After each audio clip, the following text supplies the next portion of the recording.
What's up, guys? Hope you're having a good day. 200-mile review of the Nike Pegasus Turbo 2. Let's go.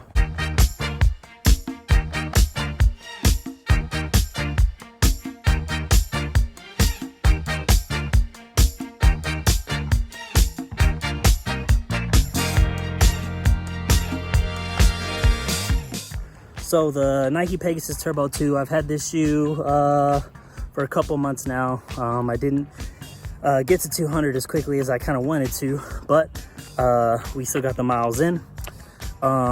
Just comparing it from version 1 to version 2, besides the whole upper is pretty much different, and the bottom of the shoe, I just had to check. The bottom of the shoe, the sole of the shoe was relatively unchanged from appearance.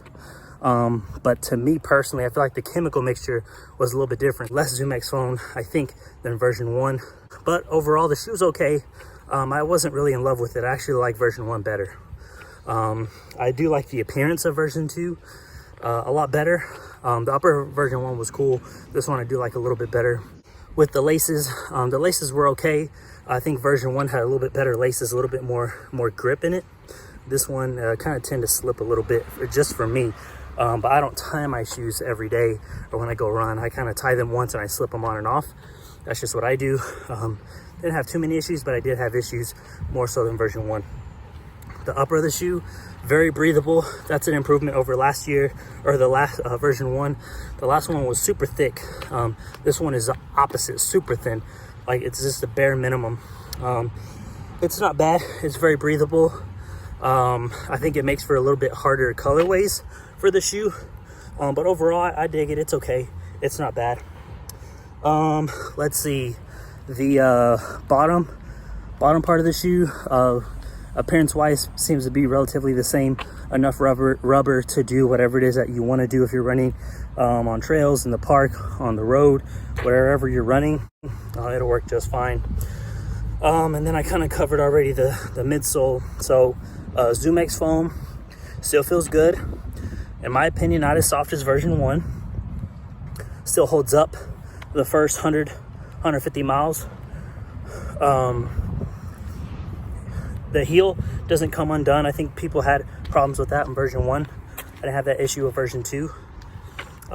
Overall, the part around the ankle for me started to peel and tear a little bit.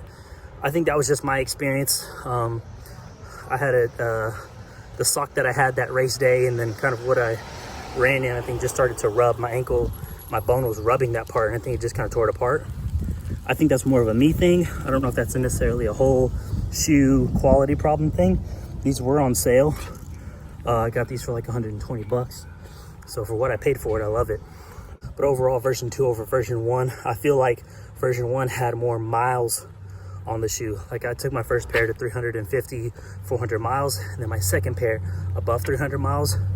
This shoe, I'm at 200 miles, and I feel like it's like my other shoe was at 300 miles. Still has life in it. I can still get the shoe to 300. I just don't know.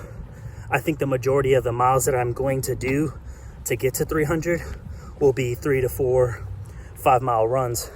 What I was doing in version 1 was I was doing 6, 7, 8-mile runs in that shoe. So I think this shoe was made for shorter distances, faster speed, which is what I'm going to try to use it for now. I loved it for longer training runs, version 1. So buying this shoe again, I don't know if I would. Definitely wouldn't pay retail for it. There's way too many good shoes out there to pay 180 bucks for this shoe. I paid 120.